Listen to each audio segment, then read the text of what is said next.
Hello বন্ধুরা, আমি প্রেমেশ আপনাদের সবাইকে প্রজাতন্ত্র দিবসের শুভেচ্ছা জানাই।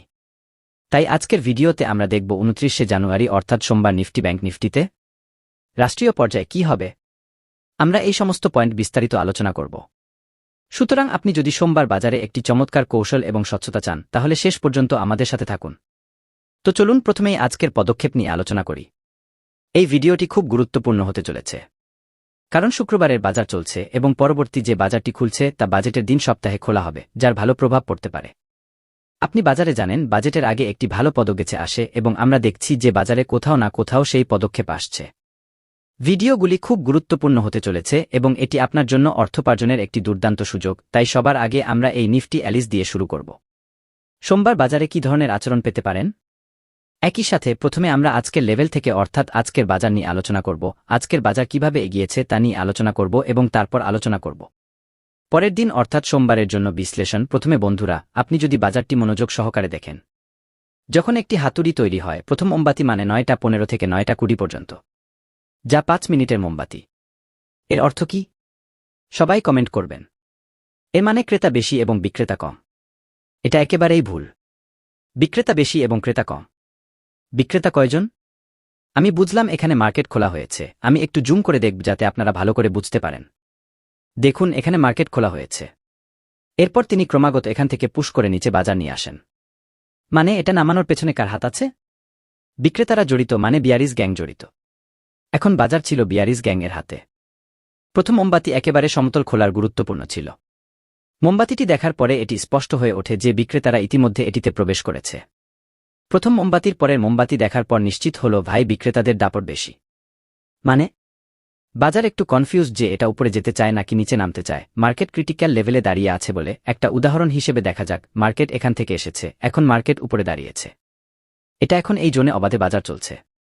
এই অঞ্চলটি একটি অত্যন্ত গুরুত্বপূর্ণ অঞ্চল। কেন তিনি একথা বলছেন মনোযোগ দিয়ে শুনুন, কারণ এখান থেকে বাজার হয় পুলব্যাক দিয়ে উপরে যাবে, নয়তো এখান থেকে নিচে নামবে। মানে আমরা এটা বলতে পারি একে ক্রিটিক্যাল জোন বলা যেতে পারে। এখন বাজেট আসছে। বাজেট কি প্রভাব ফেলবে তা আমাদের বাজারে প্রভাব ফেলবে। এর আগে আপনি যদি এফডি ডেটা দেখেন, বিদেশি বিনিয়োগকারীরা ক্রমাগত সেলিং করছে, তারা বিক্রিও করছে বিপুল পরিমাণে।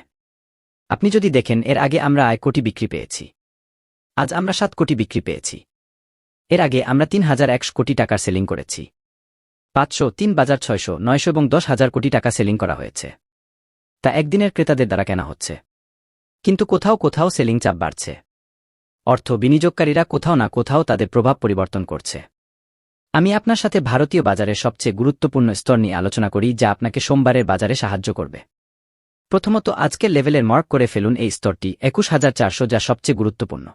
দ্বিতীয়ত আপনি গুরুত্বপূর্ণ স্তর দেখতে পাবেন ২১,৪৮৩ এবং বন্ধুরা, মার্কেট যদি এই দুই লেভেল অতিক্রম করে তাহলে আপনি সরাসরি লেভেলে রাখবেন এই স্তরটি ৫৭০ পর্যন্ত। ঠিক আছে, এটি আপনার জন্য খুব গুরুত্বপূর্ণ হতে চলেছে। তাই বন্ধুরা, এই ৩টি স্তর বিবেচনা করুন। এর আগে ট্রেড করবেন না। বাজার এখানে কোথাও খোলা হলে আপনি সর্বোত্তম ব্যবসার সুযোগ পাবেন। যদি ব্রেক আউট এটি করে থাকে তাহলে আপনি এন্ট্রি করবেন। প্রথম টার্গেট হলো এই, দ্বিতীয় টার্গেট হলো আপনি বড় লাভ ক্যাপচার করতে পারবেন। এখন যদি আমি ডাউন সাইডের কথা বলি, তাহলে যতক্ষণ পর্যন্ত মার্কেট এই রেঞ্জের উপরে এবং এই জোনের ভিতরে থাকবে আপনাকে শুধু স্ক্যাল্প করতে হবে এবং কোনো ট্রেড নিবেন না। আমি লেভেল ড্র করে দিচ্ছ। কোনো অতিরিক্ত ট্রেড করবেন না। বড় লেনদেন না করে যদি বাজার ২১,০০০-এর নিচে চলে যায় তাহলে আমরা ক্লিন চিট পাব, একটি ডাউনসাইড স্ক্যাল্প।